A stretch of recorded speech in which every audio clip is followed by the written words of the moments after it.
Carl Jung once revealed a statistic that still shocks psychologists today.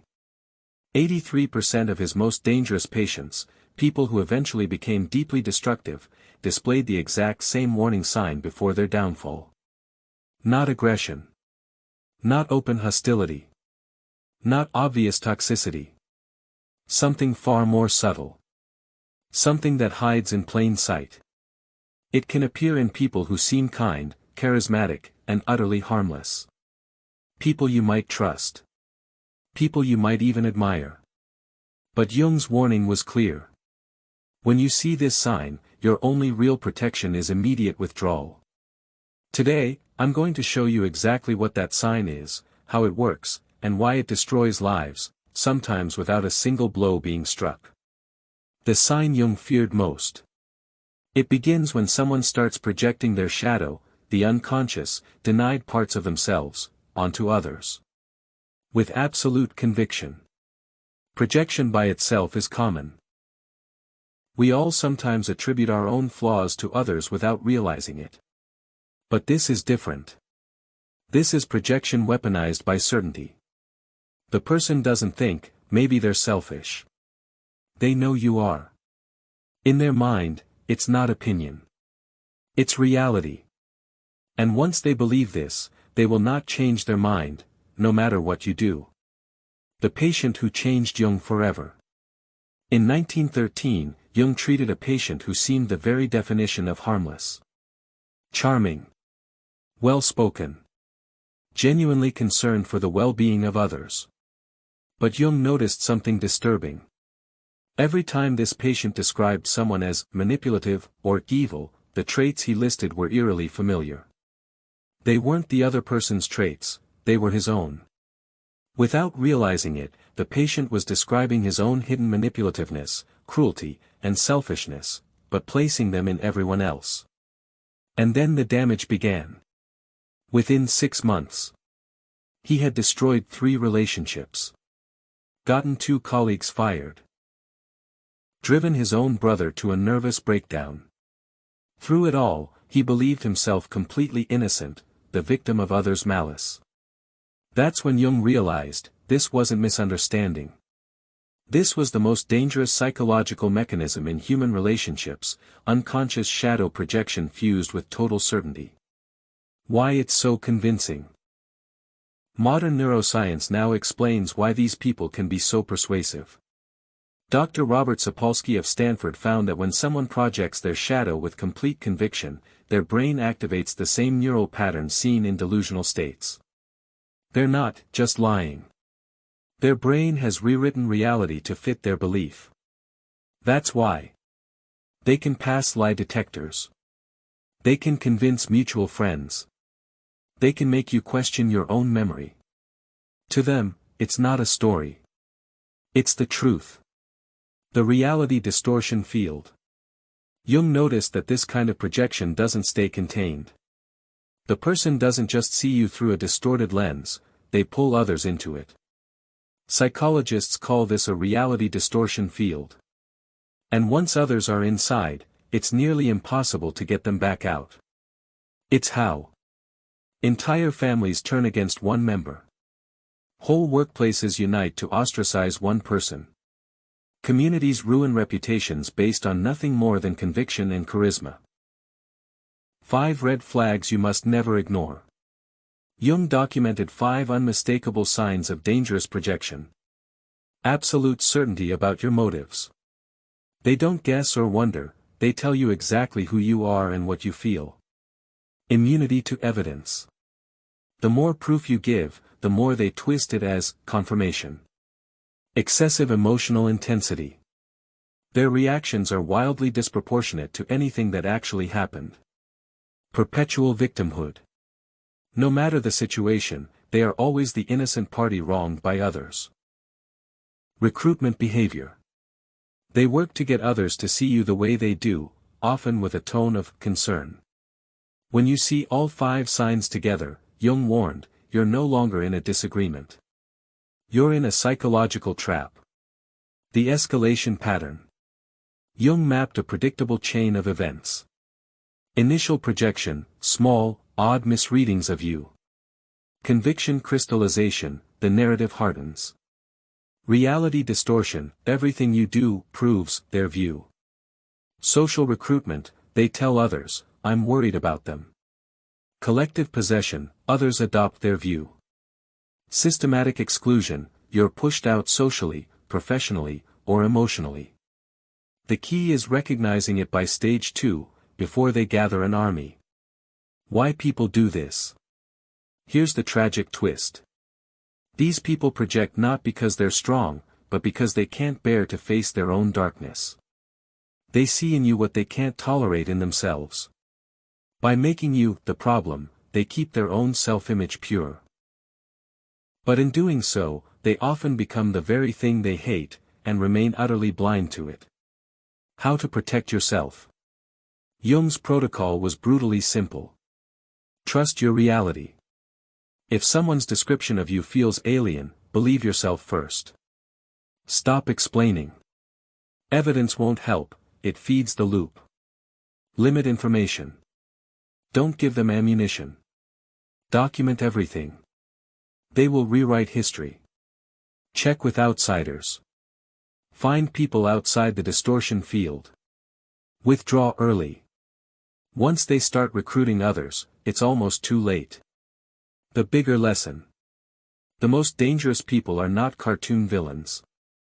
They are often polite. Charming. Inspiring, even. The danger lies in their unconsciousness, their inability to see that the darkness they describe in others is actually their own. Jung put it in one chilling sentence. The most terrifying thing is to accept oneself completely. Until a person does, they will always be looking for someone else to carry their shadow. And if you let them, it will be you. Your shield is awareness. The moment you can see the pattern, in them, and yes, in yourself, you step out of their psychological grip. You stop being a character in their unconscious drama. You reclaim your reality. When the shadow goes viral, how projection becomes contagious. Jung didn't just warn about projection as an individual problem. He saw it as a force that can infect entire groups, societies, and even nations. The danger compounds when the person projecting their shadow isn't isolated. Their distorted narrative spreads like a virus, carried on charisma, conviction, or shared resentment. A single person's shadow can become a group hallucination. History is full of examples. The witch hunts of Europe and colonial America, ordinary disagreements and personality clashes were reinterpreted as signs of witchcraft. Neighbors projected their fears and forbidden desires onto one another, with proof being entirely subjective. Once the collective possessed the same narrative, execution followed. The McCarthy era in the United States, accusations of communist sympathies were often based on nothing more than suspicion or personal vendettas. Yet with enough certainty and repetition, entire careers were destroyed. Totalitarian propaganda, leaders have projected the nation's own weaknesses or moral failings onto an enemy, convincing millions that destruction of the other is righteous defense of the self. In each case, the accusation didn't need evidence. It only needed conviction, and a crowd. Why the projection spread so easily? Projection is magnetic for 3 reasons. It offers simplicity in a complex world. The projector says, you are not the problem. They are. This is psychologically comforting to those who want to avoid looking at themselves. It gives moral permission for aggression. If the target is bad or evil, harming them becomes justice. It bonds people together. Shared enemies create artificial unity. A group that might otherwise be divided can rally around a common target. When you combine these 3, you get an explosive force. A projection field that consumes not just the target, but the group's ability to think clearly. The early detection advantage. By the time a projector has gathered followers, the damage is almost inevitable. So your survival depends on spotting it before it blooms. Here's the subtle shift Jung trained himself to notice. In healthy relationships, people describe your actions. When you didn't call, I felt hurt. In projection-heavy relationships, people describe your essence. You are selfish. You are manipulative. That's the first alarm bell. They have stopped talking about behavior and started making absolute claims about your nature. The mirror test, Jung's quiet diagnostic tool. Jung had a method for identifying projection without confrontation. When someone described another person negatively, Jung would quietly ask himself, could these traits belong to the speaker? If the answer was yes, and especially if the person was emphatic that they did not possess those traits, Jung would treat it as probable projection. He wasn't always right, but he was right enough to avoid being pulled into many destructive dramas. You can use this too. Whenever someone accuses you of qualities that feel alien to your inner reality, pause. Don't react defensively. Ask, what does this say about them? The subtle manipulation of concern. One of the most disarming recruitment tactics projection-heavy individuals use is concern language. Instead of open hostility, they say things like, I'm worried about how you've been treating people lately. I think you might not realize how hurtful you've been. I'm concerned you're becoming someone you don't want to be. On the surface, it's compassionate. But in reality, it's a Trojan horse, a way of slipping the projection into your psyche without triggering immediate resistance. Jung saw this in families constantly. A sibling would speak out of love while slowly painting another sibling as selfish, unstable, or morally questionable. Within months, the rest of the family would see the target through the same lens. When projection turns to self-fulfilling prophecy, there's a darker layer. If enough people start treating you as if you have the projected traits, you can be pushed into behaving in ways that match them. Example.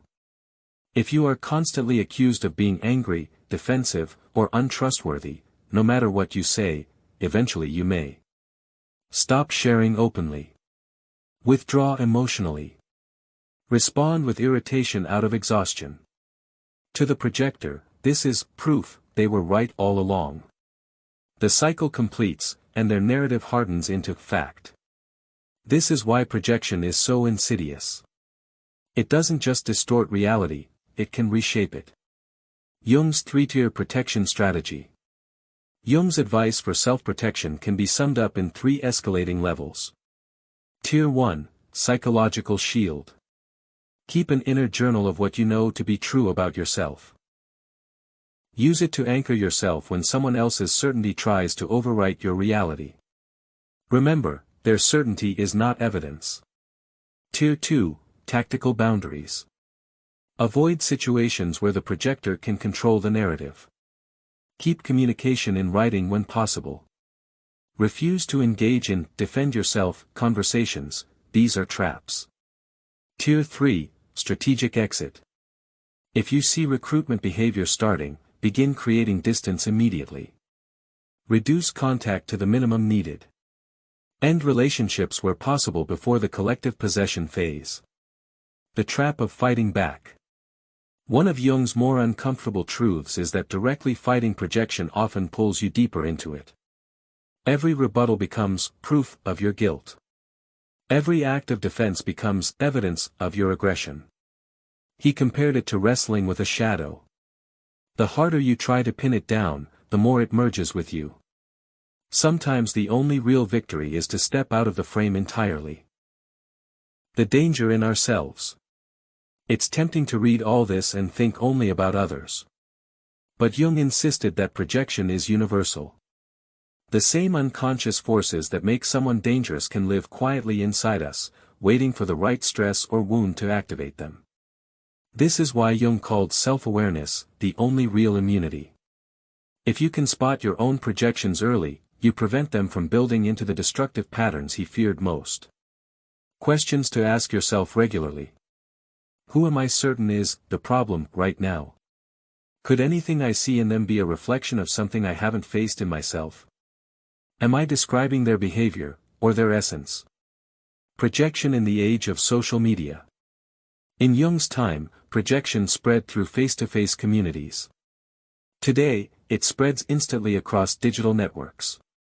A single post can assign a motive to someone they've never had. Gather hundreds of people into the same distorted narrative in hours. Permanently alter how strangers see them, without recourse. The online environment supercharges projection. No nuance survives. Context is stripped away. People join in for moral signaling, not truth. Jung would have seen modern cancel culture, both legitimate and unjust, as a mass projection phenomenon, shadows playing out on a global stage. Breaking the spell. When you're inside a projection field, everything in you will want to prove your innocence. Resist. Instead, go still. Stop feeding the projector's narrative. Reconnect with neutral outsiders. Find someone untouched by the distortion field. Anchor in your own history. Remind yourself of who you've consistently been over years, not just in this moment. Document silently. Keep facts for your own clarity and possible future defense. Exit gracefully. Don't give them an ending scene to twist. The paradox of non-resistance. Jung sometimes advised what sounds like surrender. Do not fight the shadow on its own ground. In practice, this meant you don't accept the false narrative. But you also don't let it dictate your behavior. You keep living according to your own integrity, as if their story doesn't exist. Over time, this robs the projection of oxygen. Without your energy, the projector often moves to a new target. And you walk away intact. When the projector is someone you love. The hardest cases are intimate relationships, partners, parents, siblings, close friends. Withdrawal feels like betrayal. But staying often means slow psychological erosion. In these cases, Jung recommended a quiet boundary approach. Reduce emotional intimacy while maintaining civil surface contact. Stop explaining yourself. Limit exposure to their version of you. Build an outside support network.